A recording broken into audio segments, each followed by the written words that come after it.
may isang mahalagang balita tayong dapat pagtuunan ng pansin. Correct. At siguro naman nabalitaan ninyo ito over the weekend. Sa gitnang silangan, patuloy po ang tensyon sa pagitan ng Iran, ng Israel at Estados Unidos. At may mga ulat po ng mga pag-atake at paghigpit po sa ilang lugar. At dahil dito po may mga nahantalag biyahe at mga pag-iingat po ipinapatutupad po bilang ng ilang bansa sa rehiyon po. Kabilang ang Bahrain. Isa din dyan. Dami po nating mga OFWs na pwede nating ding kamustahin, di ba? Tama. Kausapin. Oo, Kasi tama yan. pwede affected din sila. Yes. Kaya tama naman talaga, marami sa ating mga kababayan, mga kada ang nagtatrabaho at naninirahan doon. Kaya mahalaga rin na makamusta natin ang kanilang kalagayan. At sa oras po na ito ay makakausap po natin via online po ang isang Filipino na kasalukuyang nasa Bahrain upang malaman ang kanilang sitwasyon doon. Nasa linya po ng or online na po si Edna Rio Castillo. Hi Edna, magandang araw sa iyo. Magandang araw. Hello po. Edna, are you there? Delay lang. Pwede na ba nating masilayan si Edna? Nandiyan na ba siya? Online na ba? Hi Edna! Magandang araw! Nandiyan ka ba? Hello, Miss Pia. Good morning po. Ayun! Hi Edna! Kamusta ka dyan sa Bahrain? Okay naman po as of now, Miss Pia. Simula po nung February 28, no, araw po ng Sabado, nung nag-umpisa ang mga pag-ulan ng mga bomba, ng mga missiles diyan sa Middle East. Ano mga na experience mo, Edna, mula diyan sa Bahrain? Pinaka na-experience ko po, Miss Pia, is yung unexpected bomb po talaga. Kasi that time in the morning at 11 a.m., nag-start ako naglinis sa labas. Parang may narinig po akong pagsabog. And then nag-try po akong mag-start po ng video. Doon po sumunod-sunod na po yung putok talaga ng pagpapasabog nila. And then nagkaroon na po kasi ng signal dito sa Bahrain na nag-i-start na po pala yung war. So medyo talagang sobrang kabado kami, ma'am, kasi talagang yung nandito ka sa time na ganito po yung situation, hindi nyo na po talaga alam yung gagawin nyo. Kasi sobrang nakakatakot po talaga, halos manginig po talaga yung buong bahay sa lakas po talaga ng pagyanig ng bomba, ma'am, Miss Pia. Oo. So ayun. Mga anong oras diyan nagsimula ang mga pagbobomba? 11 a.m. po. 11 a.m. Miss Pia po. 11 a.m. ng Sabado? Tama Yes ba? po. Dito po sa Bahrain po yun. Oo. Saan ka ba nakatira dyan, Edna? Yan ba ay isang condominium? House po. Bali sa bahay po mismo, ma'am. Okay. Ano bang trabaho mo dyan? Bahay po. So, Bahay po, ma'am. oo, Housekeeper po. tumutulong ka dyan sa isang pamilya. Yes po, ma'am. Bali, naglilinis lang po ako ng bahay dito. Yun lang po yung ginagawa kong trabaho. Oo. Pero ano ang nagiging abiso sa inyo dyan tungkol sa para sa inyong kaligtasan? Sa ngayon po, ma'am, ang sabi lang naman po ng boss ko is okay lang naman po, very clear. Pero as of now, hindi pa rin po kami kampante kasi gawa nga po ng pasundot-sundot pa rin po, Miss Pia, yung pagpapasabog nila. Like po kahapon, akala po namin wala na, pero at the time po ng mga morning and tanghali din po, nag-start na naman po silang nagpasabog. Pero wala ka naman nakikitang nasisirang mga buildings dyan or sumasabog sa kapaligiran ninyo. Parang mga putukan lang ang naririnig ninyo pero wala ka naman nakikitang nasisira or sumasabog. Meron po, ma'am. Ito po yung pinakakatabing po namin yung US Embassy po, at saka meron din po sa Manama yung building po doon na isa sa pinakasikat na building po dito sa Manama na isa din po sa pinatamaan po talaga nila, ma'am.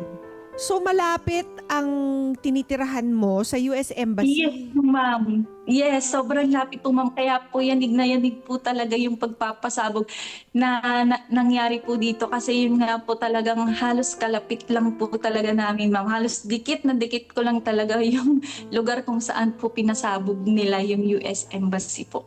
Hala, pero wala namang advice sa inyo na lumikas muna dahil sa lapit ninyo sa US Embassy. Alam naman natin ang target ng mga bombang 'yan ay talagang mga embahada ng United States, Sa 'di US ba? bases. So, Yes po, ma'am. wala namang abiso So- sa inyo na sumilong muna somewhere else?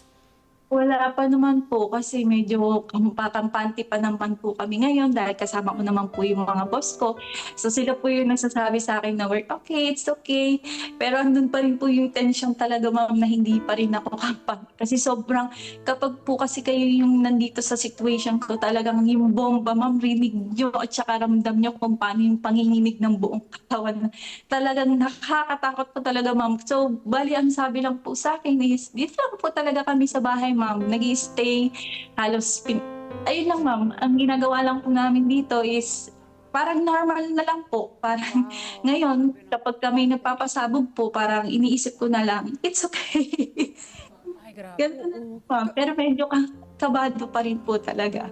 Kamusta ang mga pangangailangan ninyo dyan, Edna? Nakikita naman namin, at least malinaw pa rin, malakas pa rin ang internet, may kuryente. Paano ang mga pangangailangan ninyo? Kung bawal ba kayong lumabas, paano ang pagkain, ang tubig? Meron naman po, ma'am. Meron naman po. Hindi naman po ako pinababayaan ng boss ko kasi kung sa pagkain naman po, ma'am, sobrang dami naman po dito. At saka kung sakali po na emergency na po talaga is talagang hindi naman po ako papabayaan ng mga boss ko kasi lilikas at lilikas din naman po talaga kami. Oo. So pinapakiramdaman din po namin, ma'am, kung talagang kailangan ng umalis. Pero sa ngayon naman, ma'am, medyo hindi pa naman po kasi ganong kalala talaga yung matinding pagsabog dito sa amin kasi gawa nga po ng pasundot-sundot lang. Pero yung compare po nung 28 talaga na talagang sunod-sunod po talaga yung pagpapasabog nila. Anong itsura ng nakakalabas ka ba, Edna? Anong itsura ng anong kalagayan ng mga halimbawa ng mga commercial establishments diyan? Sa ngayon po, ma'am, ang update po kasi sa amin ngayon, ma'am, medyo yung US Embassy po talaga yung napuruan, ma'am, may halos wasak-wasak din po. Tapos mga ilang building din po na talagang tinamaan. Yun lang po, ma'am. Pero update naman po regarding sa mga patay po, wala pa naman po kaming masyadong update po. Basta we're okay pa naman po dito sa bansang Bahrain. Oo. Pwede naman kayo makalabas para bumili ng pangangailangan ninyo kung kakailanganin. Pwede naman po, ma'am. Oo. Pero Iniisip ko yung halimbawa, nakapag-imbak ba kayo ng groceries dyan for at least a couple days or 1 week? actually, ma'am, meron naman po talaga. Pero kung nakakalabas, ma'am, hindi po talaga kami basta-basta nakakalabas, ma'am. Kung sakaling sabihin niyo po na bibili lang po kami sa labas para for the, sa mga kailangan po namin. No, ma'am. Talagang dito lang po talaga kami sa bahay. Oo. Nakakulong lang po talaga kami sa loob ng bahay, ma'am, para Teka. for safe din daw po. Ikaw ba nakapag-communicate na sa pamilya mo dito? Baka, taga saan ka ba dito, Edna? Baka sila naman ang nag-aalala sa'yo. Yes po, sa family ko po dyan sa Tarlac and also sa Marikina. Huwag po kayong mag-alala. Safe naman po ako dito sa bansang Bahrain. Wish ko lang po sana is pag-pray lang po. Pray lang po natin yung mga kapwa nating kababayang OFW dito sa bansang Bahrain. Hindi lang po sa Bahrain at sa ibang pong Middle East po na sana is pray lang po tayo na sana we're safe po lahat na wala po sanang mangyaring masama sa aming mga OFW. Oo. Meron ka bang, sino bang pamilya mo dito, Edna? Meron ka bang, ikaw ba'y may anak na, may asawa? Yes po, may anak na po. Nasaan ang anak mo? Nasa Tarlac? Nasa Pasig po, nasa daddy po niya. Okay. Ilang taon na siya? Bali, 10 years old po. Nagkausap na kayo? Yes po, nakakausap ko naman po kasi minsan po tinatawagan ko po yung daddy niya. Ano naman ang pasya nila sa'yo? Hindi naman sila atubiling pauwiin ka na. Actually, nasasabi naman po nila na umuwi ka na kaysa mapano ka dyan. So kung gano'n lang po talaga kadali umuwi, why not po, gusto ko na po umuwi. Pero as of now, ma'am, safe naman po, mababait naman po kasi yung mga amo po. And thankful naman po ma'am kasi wala naman na pong nagaganap na bombahan ngayon. Kaya we're safe naman po, huwag naman po sila mag-alala kasi malapit na rin po ako umuwi, Miss Pia. Buwan na lang din po. Buwan na lang. Hanggang kailan na lang kontrata mo, Edna? September po. September, Miss Pia. Nako, sige, pray muna tayo, Edna, at bilib kami sa tapang mo talaga at sa lakas ng loob mong